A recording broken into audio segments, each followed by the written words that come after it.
नमस्कार, मी ऋतिक. आपण पाहतात आज 24 तास. आज खऱ्या अर्थानं सध्या जिल्हा परिषद निवडणुकी जाहीर झालेल्या आहेत. कित्येक जणांनी फॉर्म भरले आहेत, कित्येक जणांनी फॉर्म माघारी घेतलेले आहेत. त्याचपैकी सावरगाव कुसूर गटात इच्छुक असणाऱ्या उमेदवार पूजाताई बुट्टे पाटील आपल्यासोबत आहेत.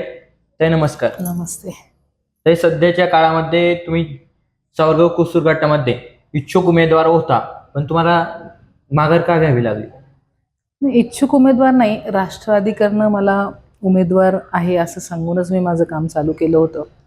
पण बदलत्या काळामध्ये काही पक्षांनी निर्णय घेतले, म्हणजे पक्षातली काही वेगळी उद्दिष्ट असतात त्याप्रमाणे वरच्या पातळीवरनंच आपण आघाडीचा निर्णय घेतला. आणि मग आपला गट जो आहे तो नियमाने जेव्हा विद्यमान एखादा सदस्य असतो, मग त्यावेळेस त्या पर्टिक्युलर पक्षाकडे तो गट जातो आणि त्यामुळे आपल्याला हा गट उभाटाला द्यावा लागला. त्यामुळं मग मला पक्षाने कुठंतरी थांबण्यासाठी सांगितलं. ताई, मग तुम्ही अपक्ष उमेदवारी सुद्धा लढवू शकत होता. त्याला पक्षनिष्ठा म्हणता येईल का? मग जर पक्षाने आपल्याला आज मला अजितदादा असतील किंवा सुप्रियाताई सुळे असतील, अतुलदादा बेनके असतील, अमोल कोल्हे असतील, यांच्या माध्यमातून पुणे जिल्हा मध्यवर्ती सहकारी बँकेवरती एकदम कमी वयामध्ये जाण्याची संधी मिळाली. आणि मग असं करत असताना मग ज्या संधीसाठी त्यांनी आपलं नाव दिलं आणि एखाद्या ठिकाणी जर थांबायला सांगितलं, तो पक्षीय आदेश म्हणून कधी कधी एखादी मोठी झेप घेण्याआधी थांबणं हे कधीही चांगलं असतं. तुम्ही ज्यावेळी इच्छुक उमेदवार होता त्यावेळी तुम्ही जिल्हा परिषद निवडणूक लढवणार होता, त्यावेळी कोणत्या विजन समोर ठेवून तुम्ही जिल्हा परिषद निवडणूक लढवणार होता? बरेच मुद्दे होते. म्हणजे एक आपला जर गट पाहिला तर आपला गट एक पर्यटनशील असा गट म्हणता येईल किंवा तालुका म्हणता येईल की ज्याला भविष्यात कधीच MIDC येऊ शकणार नाही. मग पर्यटन पोषक म्हणजे आपल्याला ज्या मूलभूत गरजा आहेत की ज्या रस्ते आहेत, स्मशानभूमी आहेत, महिला अस्मिता भवन आहेत, त्याच्यानंतर पाण्याच्या सुविधा आहेत, जलजीवन मिशन आहेत, ह्या कॉमन गोष्टी आहेत ज्या गरजेच्या आहेत, ज्या मूलभूत सुविधा आहेत, ज्या करणं गरजेचंच आहे. पण त्याच्या पलीकडे पण आपल्याला छोटे स्टार्टअप्स, त्याच्यानंतर शेतीमधनं उत्पादन कसं करता येईल, महिलांना आर्थिक साक्षर कसं बनवता येईल, प्रत्येक घरामध्ये दारामध्ये नळाद्वारे पाणी कसं येईल, त्याच्यानंतर आपला एरिया हा सोलरमध्ये किती जास्तीत जास्त 100% आपण जाऊ, असे अनेक मुद्दे होते, अनेक मुद्दे आहेत. म्हणजे राजकारणात असा आमचा बुट्टे पाटील परिवाराचा कधीच असं नाही की तुम्ही राजकारणात नाही म्हणून समाजकार्य करणार नाही. हे जे माझं विषन आहे, जो माझा मॅनिफेस्टो होता, तो मी जरी उभी नाही राहिले तरी तो अविरत चालू राहणार आहे. यापुढील तुमचं राजकारणातलं ध्येय कशा प्रकारे असणार? हे ध्येय आपण राजकारण म्हणजे पवार साहेब नेहमी म्हणतात, तुम्हाला जर समाजकारणात टिकायचं असेल तर 20% राजकारणाची त्याला जोड लागते, कारण दोन्ही एकमेकांच्या जोडीमध्ये आहेत आणि त्या पद्धतीने तुम्ही वाटचाल करावी लागते. मग जेव्हा असं असतं त्यावेळेस माणूस राजकारणाचा विचार करतो. येणाऱ्या भविष्य काळात भविष्य ठरवेल किंवा अजून काही माझ्या नेत्यांबरोबर चर्चा झालेल्या आहे, त्याच्यातनं नक्कीच काहीतरी सकारात्मक भूमिकेमध्ये मी असेल. आज तुम्हाला उमेदवारी देणार असा शब्द वरतून तुम्हाला देण्यात आला होता, त्यानंतर तो काही कारणास्तव तो टाळला गेला. यापुढील तुम्ही कशा प्रकारे समाजकारणात काम करणार? नाही, जे मुद्दे माझे ह्या इलेक्शनसाठी होते त्या मुद्द्यांवरतीच आपण पुढे काम करणार आहोत. म्हणजे मला सांगायला अभिमान वाटतो की जशी मी माझी प्रचार यंत्रणा राबवत होते, बरेच जण त्याचं अनुकरण करत होते. म्हणजे मी चुकत नाहीये हे कुठंतरी मला जाणवलं की आपण चुकत नाहीये, म्हणूनच चांगले चांगले लोक आपल्या प्रचार यंत्रणेचं कुठंतरी अनुकरण करत आहेत.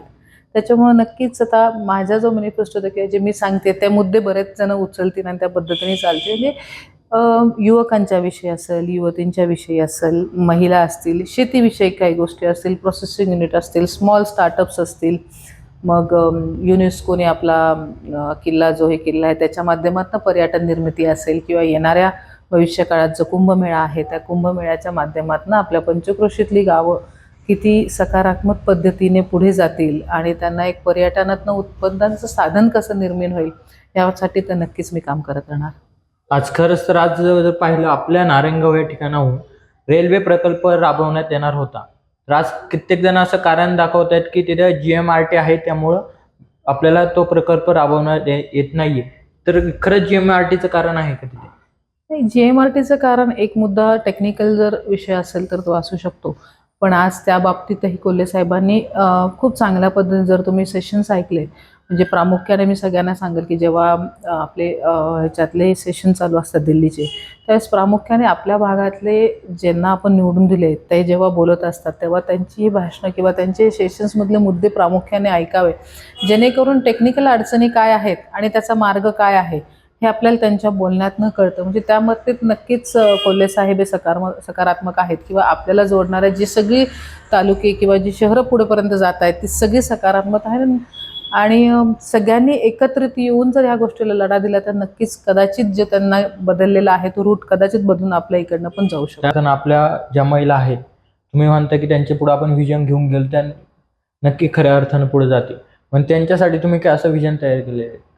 विजन म्हणजे हेच की आपण त्यांना जास्तीत जास्त आहेत त्याच गोष्टीतनं, आता तुम्ही वरचा भागभर आपला सावरगाव पाहिला तर एक 60-70% भाग सगळा शेतीवर आधारित आहे. बरोबर. फुलांचा भाग आहे. म्हणजे मी जिल्हा बँकेच्या माध्यमातून खूप ठिकाणी फिरलेली आहे. म्हणजे साधं उदाहरण द्यायचं म्हटलं तर आज बऱ्याचशा ठिकाणी म्हणजे हे निर्माल्य जातं, त्या निर्माल्यातनं काही महिला उदबत्तीचा व्यवसाय करतात, काही महिला म्हणजे आज कोल्हापूरला आम्ही मध्यंतरी फिरलो तर कोल्हापूरच्या महिला साधा मसाला वाटतात, जो तांबडा रस्सा पांढरा रस्स्याला वाटायला लागतो ते देतात. म्हणजे असंख्य गोष्टी आहेत त्या फक्त एका पेपरवरती एका चॅनल थ्रू जर बाहेर गेल्या आणि त्याला एक छोटंसं हब केलं आपण आणि त्या हबच्या माध्यमातून जर तो बाहेर पडला प्रॉडक्ट तर नक्कीच महिलांना रोजगाराची संधी मिळेल का मिळणार नाही. फक्त त्यांच्यासमोर ते पाहिजे की कसं करायचं. या जिल्हा परिषदेमध्ये या निवडणुकीची माघारी घेतली, तुम्हाला असं कोणत्या पक्षाने शब्द दिलेला आहे की ज्यामुळे तुम्ही थांबलात? शब्द असं म्हणणार नाही मी, पण काही सकारात्मक चर्चा माझ्या अतुलदादांच्या, अमोल कोल्हे साहेबांच्या, अजितदादांबरोबर झाल्या आणि त्यातून नक्कीच काहीतरी एक वेगळ्या दिशेकडे आपण जाऊ आणि ज्या दिवशी तो शब्द खरा होईल त्यावेळेस आपण पुन्हा चर्चा करू. आज खऱ्या अर्थानं समाजामध्ये अशी चर्चा आहे की पूजाताईंना कोणत्या तरी वरच्या लेवलचं पद देण्यात आले, त्यामुळे पूजाताई थांबलेल्या आहेत, त्यामुळे पूजाताई कुठूनही राष्ट्रवादी सोडून कुठेही गेलेल्या नाही. नाही, असं एक आमच्या फॅमिलीची लिगसी आहे. आम्ही असं कधीच कुठल्या प्रलोभनाला पाहून कधी कुठं थांबलेलो नाही किंवा हे मिळणार आहे म्हणून इथं पाय मागं घ्या असं नाही. आज पक्षाची गरज होती की मी थांबावं आणि नक्कीच या माझ्या निर्णयामुळं पक्षाची ताकद वाढलेली आहे म्हणून मी थांबलेली आहे आणि नक्कीच त्याची योग्य ती पावती सगळ्यांच्या माध्यमातून मिळेल. पण नक्कीच की कुठला शब्द घेऊन मी थांबलेलं नाही हे तितकंच खरं, कारण आम्ही बुट्टे पाटील परिवार असं कुठल्याही अडकाठ्यांना किंवा कुठल्याही गोष्टींसाठी कोणाला अडवून धरणारे नाहीत. म्हणजे अर्थातच मी आजपर्यंत समाजासाठी जेवढे काम करत आले ते तुम्ही पक्षावर कोणत्याही नाराजी न बाळगता तुम्ही इथून पुढे समाजासाठी काम करा. नक्कीच काहीच त्याच्यामध्ये हे नाही, कारण आम्ही म्हणजे तो संसारिक म्हणजे संस्कारांचा वसाच बुट्टे पाटलांचा असा आहे की अहोरात्र पूर्वीपासून आपण काम करतो आणि ते काम कधी थांबणार नाही. तुम्ही आजपर्यंत जर सामान्य माणसांसाठी तत्पर होता तर इथून पुढे देखील तुम्ही सामान्य माणसांसाठी कोणत्या वेळेला तत्पर असाल? बरोबर, अगदी. म्हणून मी तुम्हाला माझ्या फ्लेक्सवरती जर तुम्ही पाहिलं तर जेवढे उमेदवार होते, म्हणजे मी अगदी अभिमानाने सांगते की ज्यांना कलाटणी मारायची होती त्यांनी पक्षाचं चिन्ह न वापरता प्रचाराला सुरुवात केली. मी माझ्या निर्णयावरती ठाम होते की माझा पक्ष म्हणजे मी, आणि असं म्हणून मी माझ्या प्रचाराची सुरुवातच घड्याळ अतुलदादा बेनके असतील किंवा अजितदादा पवार असतील यांचे फ्लेक्स, त्यांच्या फोटोंच्या माध्यमातून आपण फक्त प्रचार आणि प्रसार हा पक्षाचा केला. त्यामुळं पक्ष बांधील की हे आयुष्यभर राहणार आणि त्याच्या माध्यमातूनच आपण पुढे जाणार. ताई, पक्षानं तुम्हाला पुढील पंचवार्षिकला जिल्हा परिषद संधी दिली तर तुम्ही निवडणूक लढवणार? नक्कीच. म्हणजे मी तर असं म्हणाल की हे इलेक्शन संपलं की माझं काम दुसऱ्या दिवशीपासून चालू होईल. तुम्ही जर पाहिलं तर कुठल्याही उमेदवाराने त्याच्या फ्लेक्सवर त्याचा मोबाईल नंबरसुद्धा टाकलेला नव्हता. माझ्या सगळ्या फ्लेक्सवरती माझा नंबर होता की माझ्या जनतेला किंवा माझ्या ज्या या पंचक्रोशीतली लोक आहेत त्यांना जर अडीअडचणी काही आल्या तर एका फोन क्लिकवरती मी अवेलेबल आहे आणि त्यांच्या मदतीसाठी आहे. त्याच्यामुळं माझं काम हे पुढच्या पंचवार्षिकच्या निवडणुकीच्या दृष्टिकोनातून ही इलेक्शन झाल्यावर दुसऱ्या दिवशीपासून चालू होईल. आज खरंच तर सावरगाव कुसूर गटारी जिल्हा परिषदेच्या निवडणुकीसाठी ज्या इच्छुक उमेदवार होत्या पूजाताई बुट्टे पाटील यांनी आज 24 तास या माध्यमातून जनतेशी त्यांनी माघार का घेतली आणि त्यांचं पुढील विजन काय असणार हे सांगितलं आणि या निवडणुका संपल्यानंतर त्या पुन्हा त्याच तत्परतेने कामाला लागणार आहे. तुम्ही कुठे जाऊ नका, पाहत राहा आज 24 तास.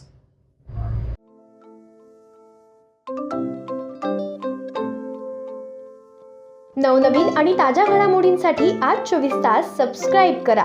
त्याचबरोबर बेल आयकॉनवर क्लिक करा आणि मिळवा आमच्या बातम्यांच्या नोटिफिकेशन्स. तसेच आज 24 तासची प्रत्येक बातमी आपल्याला कशी वाटली हे कळवा. लाईक करून, कमेंट करून आणि आमच्या बातम्या शेअर सुद्धा करा.